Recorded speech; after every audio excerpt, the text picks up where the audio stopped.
pendiente lo del lado izquierdo, ¿eh? A ver, adelante, no porque... Quedó pendiente lo del lado izquierdo. Ah, sí, claro que sí. Oye, a ver, bueno, ¿dónde hablas, hermano? ¿Ya ingresó a la unidad?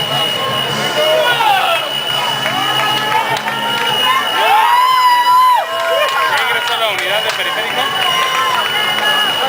Todavía no me confirman si ya ingresaron. Pues felicidades, ya llegaron, ya están aquí en la meta. Con entusiasmo, con alegría, es su día. Hay que festejarlo, hay que celebrarlo. Con sonrisas, con alegría, he cumplido con un gran propósito, que es llegar, terminar la carrera del Día del Padre. Que lo coordinen con el CRUM.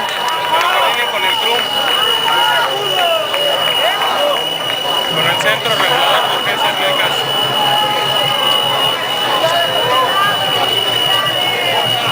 La ambulancia debe tener contacto, si no lo tiene, indícame para que procesemos eso.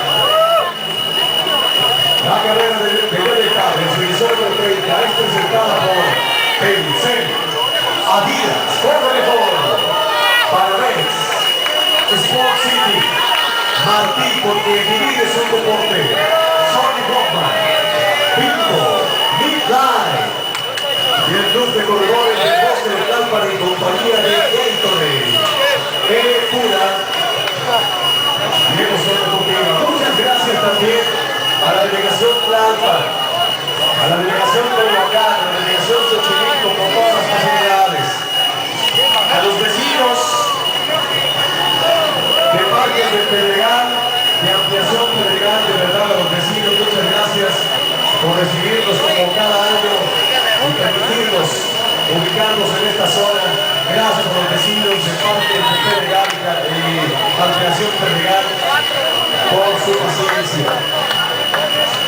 Muchas gracias también al Instituto de Reformas del Distrito Federal, a la Secretaría de Seguridad Pública, por todo su buen trabajo y desempeño para que la logística de esta carrera saliera perfecta.